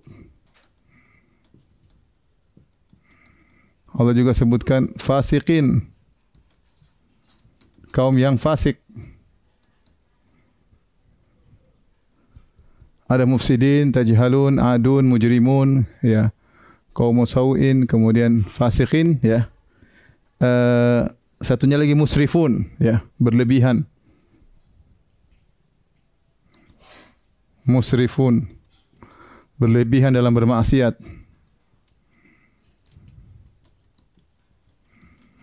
Ini tujuh sifat ini tidak pernah Allah berikan kepada kaum manapun, enggak ada. Ada namanya kaum Nabi Nuh, ada namanya kaum Nabi Hud, ada namanya kaum Nabi Saleh, ada namanya kaum Ibrahim, ada namanya kaum Nabi Muhammad sallallahu alaihi wasallam, ada namanya kaum Nabi Musa, kaum Nabi Isa. Tetapi tidak pernah Allah tempelkan kepada mereka 7 sifat seperti ini. Allah hanya kumpulkan 7 sifat buruk ini kepada kaum Nabi Lut alaihissalam. Karena mereka adalah kaum yang sangat-sangat buruk. Allah katakan mereka mufsidin, perusak. Allah mereka musrifun, berlebihan. Jahil, adun, melampaui batas, mujrimun, kaum yang buruk, kaum yang fasik. Subhanallah, ini menunjukkan bahwasanya mereka yang pantas untuk diberikan azab yang sangat pedih, yaitu diangkat kemudian dibalikkan. Taib. Tatkala mereka melakukan keburukan seperti ini, maka Allah Subhanahu wa taala mengirimkan Nabi Lut alaihissalam untuk mendakwahi mereka. Jadi antara dosa mereka yang spesifik yang tidak dimiliki oleh kaum yang sebelumnya ya adalah dosa homoseksual. Sampai-sampai Ibnu Katsir meriwayatkan dari Al-Malik bin Abdul Walid, beliau berkata, "Laula anna Allah azza wa jalla qassa alaina khabara Lut, ma dhanantu anna dzakaran ya'lu dzakaran." Kalau bukan Allah Subhanahu wa taala ceritakan kepada kita tentang kabar kaum Nabi Lut, tentu saya tidak menyangka ada laki-laki mendatangi laki-laki. Perkara yang aneh. Yang hal itu adalah perbuatan yang keji, perbuatan yang jijik, perbuatan yang abnormal, kelainan yang bahkan hewan pun tidak melakukannya. Ya. Ada yang mengatakan himar melakukannya, ada yang mengatakan babi melakukannya. Tapi intinya hewan pun secara umum tidak melakukan hal tersebut. Ya, jangan-jangan hewan tersebut belajar juga dari kaum Nabi Lut melakukan hal demikian. Tapi intinya ini hal yang aneh. Ya. Bagaimana laki-laki dengan laki-laki? Ya. Allah ciptakan laki-laki dan perempuan berpasang-pasangan. Laki-laki tertarik dengan perempuan, bukan laki-laki dengan laki-laki. Ya. Akhirnya karena perbuatan mereka yang keji tersebut, Allah Subhanahu wa taala mengirim Nabi Lut alaihissalam untuk mendakwahi mereka dengan penuh kesabaran, dengan penuh hikmah, dengan penuh bijak. Ya, itulah Nabi Lut alaihissalam. Allah Subhanahu wa taala berfirman, "Kadzabat qaum Lutin al-mursalin." Sungguhnya kaum Nabi Lut telah mendustakan para rasul. Ya. Dalam ayat yang lain, "Kadzabat qaum Lutin bin nuzur." Sungguhnya kaum Nabi Lut telah mendustakan peringatan-peringatan kami. Kata Allah, "Idz qala lahum akhuhum Lutun ala tattaqun." Tatkala saudara mereka yaitu Nabi Lut alaihissalam sekampung dengan mereka kemudian mendakwahi mereka dengan berkata, "Ala tattaqun." Tidakkah kalian bertakwa kepada Allah? "Inni lakum rasulun amin." Sungguhnya aku utusan Allah yang terpercaya. "Fattaqullaha wa athi'un." Bertakwalah kepada Allah dan taatlah kepadaku. Nabi Lut berkata, "Wa ma as'alukum alaihi min ajr." Aku tidak minta upah dari kalian. Aku ini dakwah tidak ada kepentingan duniawinya, enggak ada. Ya justru mendakwai kalian itu bahaya bagi Nabi Lut alaihissalam. Bayangkan 5 kota semuanya begitu perangainya. Semuanya homoseksual, enggak ada satu pun yang tidak. Semuanya homoseksual, perempuannya lesbi semua. Lakinya semua homoseksual, perempuannya semua lesbi. Yang saya ingatkan bahwa ini penyakit menular. Tidak mungkin tiba-tiba 5 kota semuanya begitu. Tapi awalnya mungkin 1, 2, 3 menular sampai 5 kota seluruhnya praktisi homoseksual. Makanya bahaya kalau orang homo jangan didekat-dekati karena bisa terpengaruh. Apalagi zaman sekarang, zaman media, orang bisa timbul ketertarikan pada laki-laki dengan menonton, dengan melihat, dengan bergaul, dengan macam-macam dihiasi oleh syaitan. Dan Allah telah mengatakan syaitan bersumpah, "La uzayyinna lahum fil ard." Aku akan menghiasi kemaksiatan bagi mereka yang tidak masuk akal jadi masuk akal. Sekarang kalau kita lihat tentang praktek-praktek seks yang tidak masuk akal dilakukan oleh orang. Kenapa? Karena setan menghiasi. Setan yang menghiasi. Bagaimana orang praktek seks sampai ada seorang seorang yang akhirnya tidak bisa melakukan seksual kecuali dengan membunuh, kecuali dengan memperkosa, kemudian menyiksa. Dari mana? Karena dia belajar nonton film-film yang enggak benar, dia terpelajar masuk dalam hatinya, akhirnya membentuk kepribadian yang terjadi. Dan kemudian dia sebutkan sebelum dia meninggal, dia cerita bagaimana awal dia menjadi seorang yang rusak. Kenapa? Dihiasi oleh syaitan. Maka ini 5 kampung semuanya praktisi homoseksual, ya. Lut alaihissalam sendiri yang tidak. Lut alaihissalam sendiri tidak semuanya praktisi homoseksual. Maka Lut ketika berdakwah kepada mereka alaihissalam, beliau berkata, ya, wa ma as'alukum alaihi min ajr. Aku tidak minta upah dari kalian. In ajriya illa ala rabbil alamin. Aku berharap hanya dari Allah Subhanahu wa taala ganjaranku. Ya, seorang dai yang ikhlas, yang tidak mengharap upah dari orang yang dia dakwahi, ya. Dia mengatakan di hadapan mereka terang-terangan, aku dakwahi kalian tidak ada kepentingan duniawi. Tidak ada upah, tidak ada penyanjungan, tidak ada penghormatan, tidak ingin diangkat sebagai penguasa, tidak diangkat jadi misalnya kepala bupati dan yang semisalnya, tidak ada. Justru menasihati mereka, ala tattaqun, tidak kalian berhenti dari perbuatan tersebut. Kemudian Nabi Lut berkata, atatuna dzukrana minal alamin. Apa kalian mendekati laki-laki? Kalian laki-laki mendatangi para lelaki juga. Wa tadharuna ma khalaqalakum rabbukum min azwajikum bal antum qaumun adun. Sementara istri-istri kalian tinggalkan. Kalian tidak mendatangi istri-istri kalian mendatangi teman-teman kalian sesama lelaki. Yang Allah ciptakan istri-istri kalian untuk kalian tinggalkan, bahkan kalian mendatangi para lelaki. Bal antum qaumun adun. Bahkan kalian adalah kaum yang melampaui batas. Apa jawaban mereka? Mereka marah. Jadi namanya orang kalau sudah sedang bermaksiat, diusik, diganggu, ya marah. Dia lagi sedang berlezat-lezat, ya. Sedang berpesta pora di tempat melakukan homoseksual secara terang-terangan, ya. Ya, seks bebas di hadapan banyak orang, tahunya malu, tahu-tahu ada orang negur mereka, ya mereka terganggu. Sehingga mereka berkata, qalu la illam tantahi ya lutu latakunanna minal mukhrajin. Latakunanna minal mukhrajin. Kata mereka, sungguh kalau kau tidak berhenti wahai Lut, melarang kami, kalau tidak berhenti terus melarang kami mendakwahi kami, sungguh benar-benar kau akan diusir dari kampung ini. Maka Nabi Lut berkata, qala inni li'amalikum minal qalin. Sungguhnya aku sangat benci dengan perbuatan kalian. Rabbi najjini wa ahli mimma ya'malun. Ya Rabbku, tolonglah aku dan keluargaku dari perbuatan mereka. Akhirnya Allah berfirman, "Fanajjaynahu wa ahlahu ajma'in." Kami tolong dia, selamatkan dia dan keluarganya seluruhnya dengan putri-putrinya, illa ajuzan fil ghabirin, kecuali istrinya yang ternyata bersekutu, ya, dengan orang-orang kampung di situ, ya. Nanti akan kita ceritakan. Thumma dammarnal akharin, kemudian kisahnya dihancurkan oleh Allah. Wa amtarna alaihi mataran. Kami turunkan hujan, bukan hujan air tapi hujan batu. Fasa'a matarul munzirin. Baik. Para pemirsa yang dirahmati Allah Subhanahu wa taala. Jadi Nabi Lut sudah ingatkan mereka. Bahkan Nabi Lut telah ingatkan mereka tentang Allah akan menurunkan hukuman bagi mereka kalau mereka terus-menerus seperti ini. Kata Allah Subhanahu wa taala, "Wa laqad anzarahum batashatana fatamaru bin nuzur." Sungguhnya Nabi Lut telah memperingatkan mereka akan hukuman kami. Batashatana. Nabi Lut ingatkan kalian kalau terus begini Allah akan kirim azab kepada kalian. Fatamaru bin nuzur. Tapi mereka tidak peduli. Mereka tidak mempedulikan peringatan Allah Subhanahu wa taala. Mereka dustakan. Ya, mereka tidak percaya. Bahkan mereka mengusir Nabi Lut. Kata Allah, "Fama kana jawab qaumihi illa an qalu akhriju ala Lutin min qaryatikum innahum unasun yatatahharun." Tidak ada jawaban mereka atas dakwah Nabi Lut kecuali mereka berkata, "Usirlah Lut dan keluarganya dari negeri kalian. Sungguhnya mereka adalah suatu kaum yang sok suci." Subhanallah. Perhatikan mereka. Waktu Nabi Lut melarang mereka melakukan praktek homoseksual, kata mereka, ente sok suci. Kita semua satu kampung, 5 kampung semuanya melakukan praktek homoseksual, ente tidak melakukan, ente sok suci. Subhanallah, dari perkataan mereka, Anda sok suci wahai Lut, jelas bahwasanya mereka tahu perbuatan mereka perbuatan najis, perbuatan buruk. Sehingga mereka mengatakan Lut sok suci. Dan mereka tahu bahwasanya apa yang disuruhkan oleh Lut itulah yang logis dan itulah yang sesuai dengan fitrah manusia. Apa yang mereka lakukan tidak sesuai dengan fitrah. Ya, mereka tahu hal tersebut. Makanya mereka mengatakan Nabi Lut sok suci. Subhanallah. Bayangkan berhadapan dengan orang semuanya praktisi homoseksual, ya.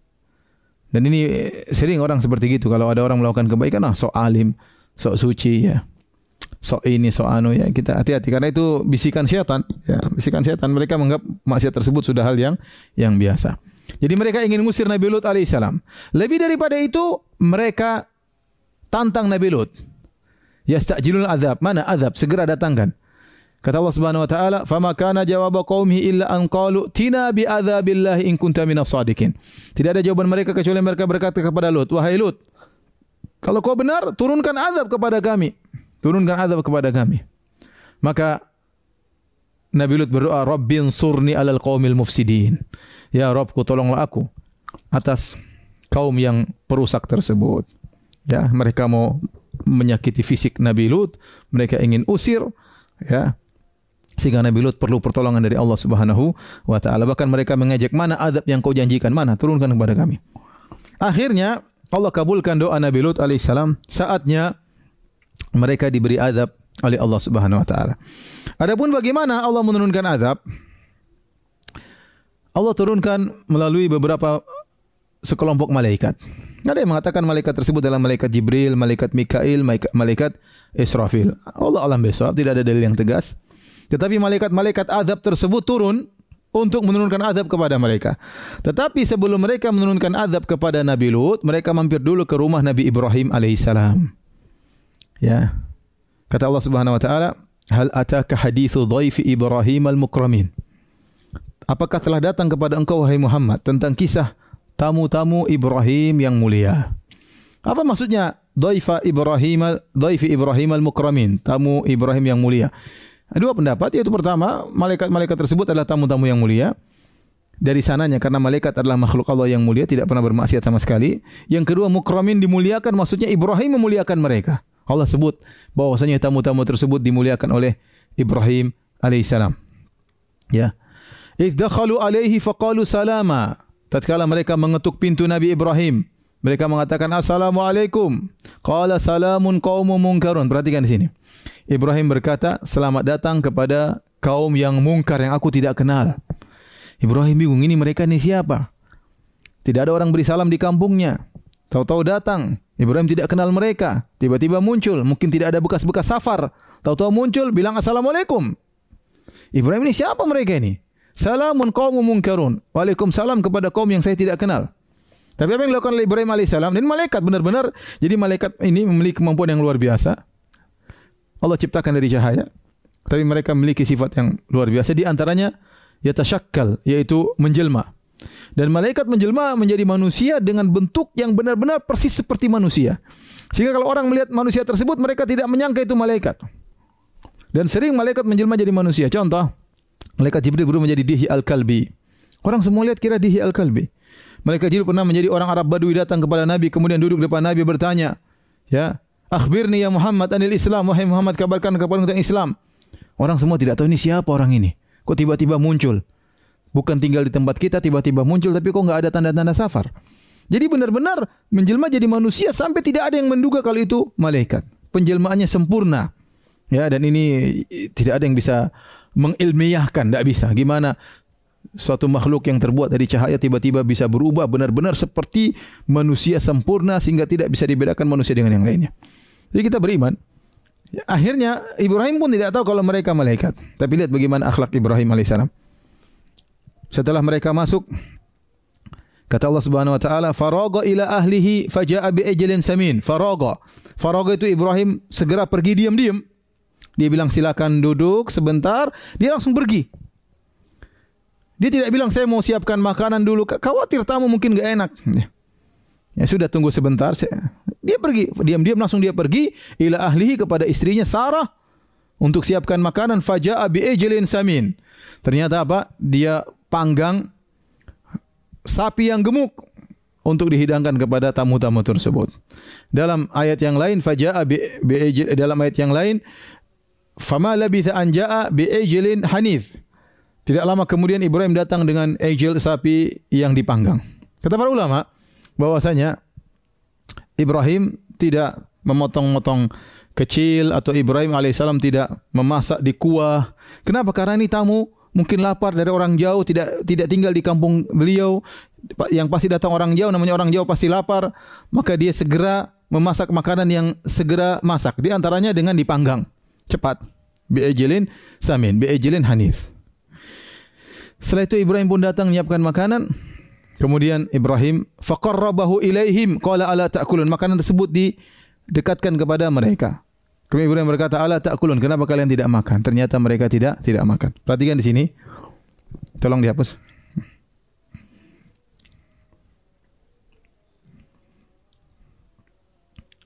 Saya ingin menjelaskan tentang bagaimana mulianya Nabi Ibrahim alaihissalam itu memiliki sifat akhlak yang sangat mulia, yaitu akhlak memuliakan tamu. Ya. Yang akhlak ini adalah akhlak yang diajarkan Nabi Ibrahim alaihissalam, kemudian diwariskan oleh Quraisy sampai kepada Nabi SAW, sampai sebagian Arab sekarang juga demikian. Kalau sudah menjamu tamu, mereka benar-benar memuliakan. Ya, bukan cuma di Arab Saudi, bahkan di Arab-Arab yang lain ya. Kalau saya dengar cerita-cerita bagaimana mereka sangat memuliakan apa? Tamu ya. Tidak lain itu adalah akhlak yang diturunkan, diwariskan oleh Nabi Ibrahim alaihissalam. Saya ingin menjelaskan tentang bagaimana mulianya akhlak Ibrahim, yaitu mulianya Ibrahim dalam menjamu tamu.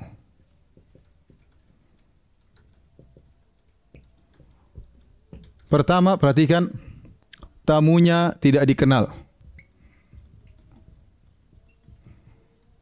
Jadi Ibrahim alaihissalam tidak membedakan ini tamu dia sudah kenal atau tidak kenal. Artinya apa? Tamu ini tidak pernah berbuat baik kepada Ibrahim. Artinya apa? Ibrahim tidak pernah berutang budi kepada mereka.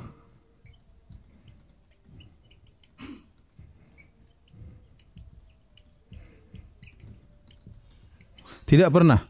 Kita kalau ada tamu jauh datang kita muliakan. Ya, dia dulu waktu kita ke sana dia pun muliakan kita, maka sekarang kita balas budi, itu wajar.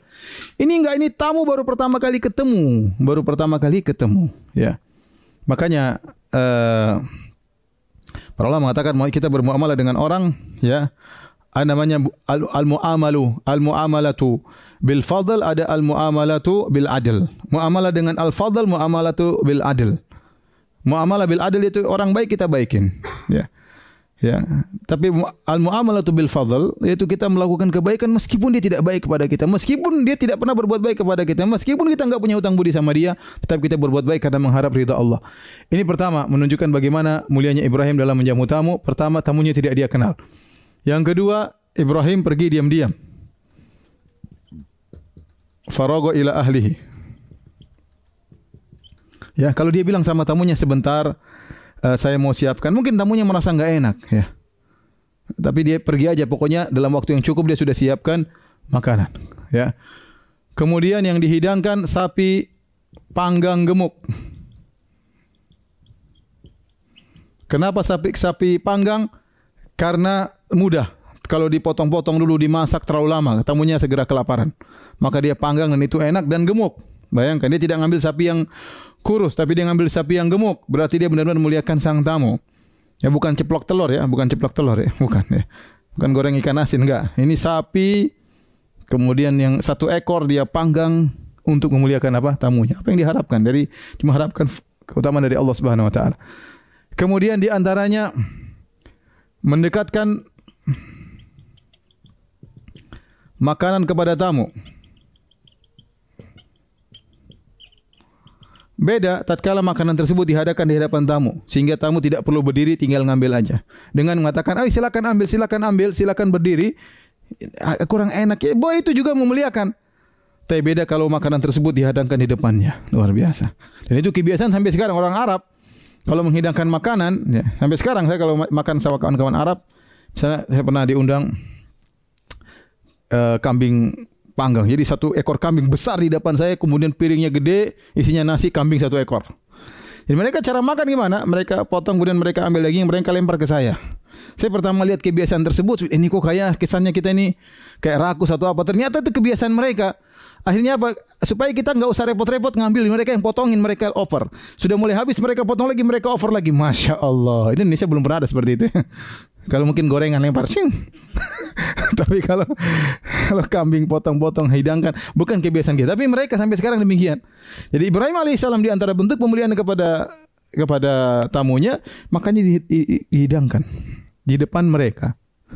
Ya, tatkala sudah dihidangkan, ternyata mereka tidak makan. Itu yang buat Nabi Ibrahim alaihissalam akhirnya ketakutan.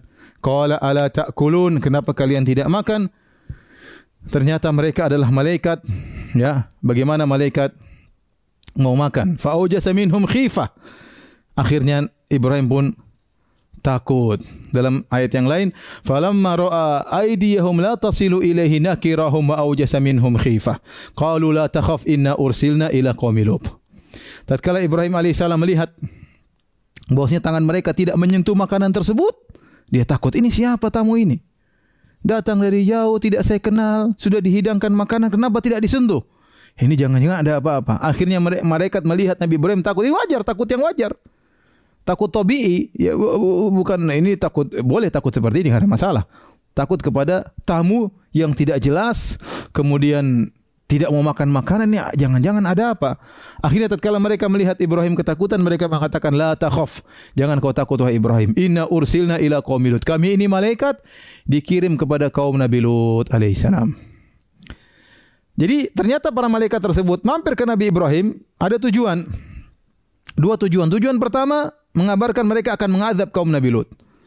Tujuan kedua, mereka ingin menyampaikan bahwasanya Sarah istrinya Ibrahim akan punya anak, yaitu Ishak. Wa basyaruhu bi ghulamin alim. Maka mereka pun beri kabar gembira kepada Ibrahim bahwasanya dia akan punya anak, seorang anak yang alim, seorang yang sangat alim, itu Ishak. Fa aqbalat imra'atu fi sarratin fasaqat wajha wa qalat ajuzun aqim. Tiba-tiba istrinya Sarah yang sudah umur sekitar 90-an, sudah mandul, sudah tua, tahu-tahu dikabarkan bakalan punya anak, maka dia kaget, dia tampar-tampar pipinya.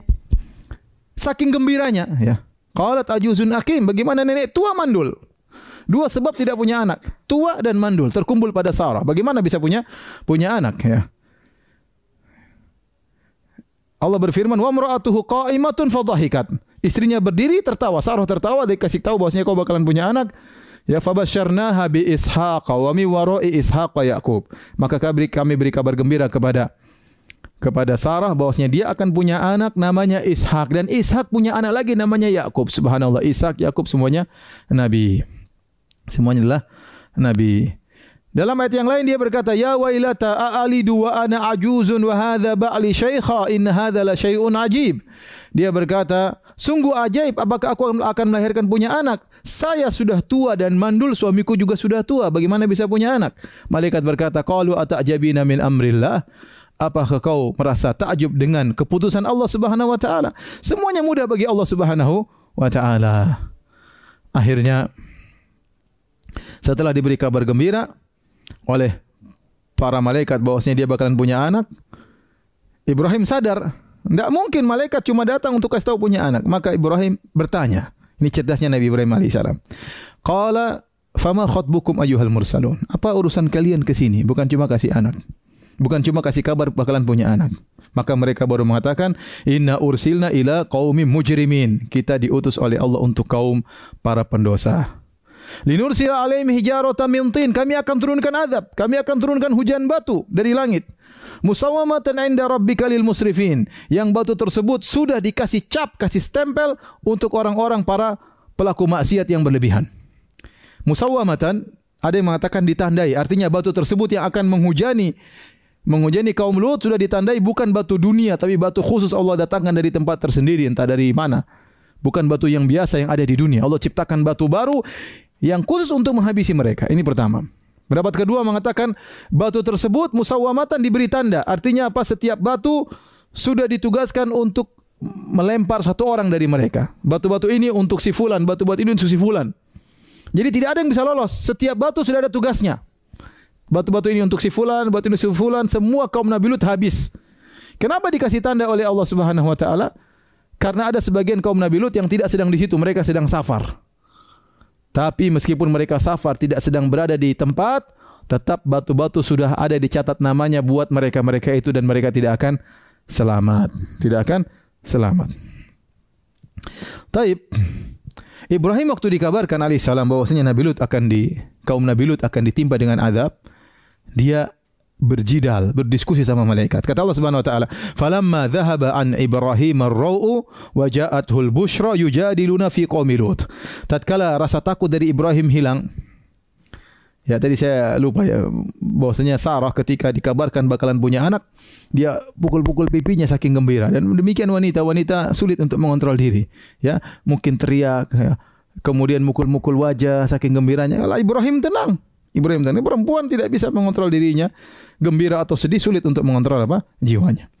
Baik, setelah Ibrahim hilang rasa takut, maka kata Allah yujadiluna, dan dia sudah mendapatkan kabar gembira bakalan punya anak namanya Ishak, kemudian Yakub, yujadiluna fi qaumi Lut. Ibrahim berdiskusi, berjidal, kalau bahasa jidal artinya berdialog, berdebat dengan para malaikat tentang kaum Nabi Lut. Apa jidal Nabi Ibrahim alaihissalam? Maka khilaf di kalangan para ulama. Ya. Sebenarnya Allah mengatakan, maksudnya Nabi Ibrahim mengatakan, wahai para malaikat, apakah sudah saatnya kaum Nabi Lut diazab? Kenapa tidak ditunda dulu? Ada pendapat demikian. Ya, kasihlah mereka kesempatan untuk didakwahi kembali. Ada yang mengatakan maksudnya Nabi Ibrahim berjidal dengan mereka, ya, karena di sana ada Nabi Lut alaihissalam. Baik, para pemirsa yang dirahmati Allah Subhanahu wa taala, karena sudah waktu masuk adzan Isya, insyaallah kita lanjutkan kisah kaum Nabi Lut pada hari Rabu insyaallah, bagian kedua tentang bagaimana azab turun kepada mereka. InsyaAllah dengan izin Allah kita bertemu lagi. Kurang lebihnya saya mohon maaf. Subhanakallah bihamdik asyhadu an la ilaha illa anta astaghfiruka wa atubu ilaik. Assalamualaikum warahmatullahi wabarakatuh.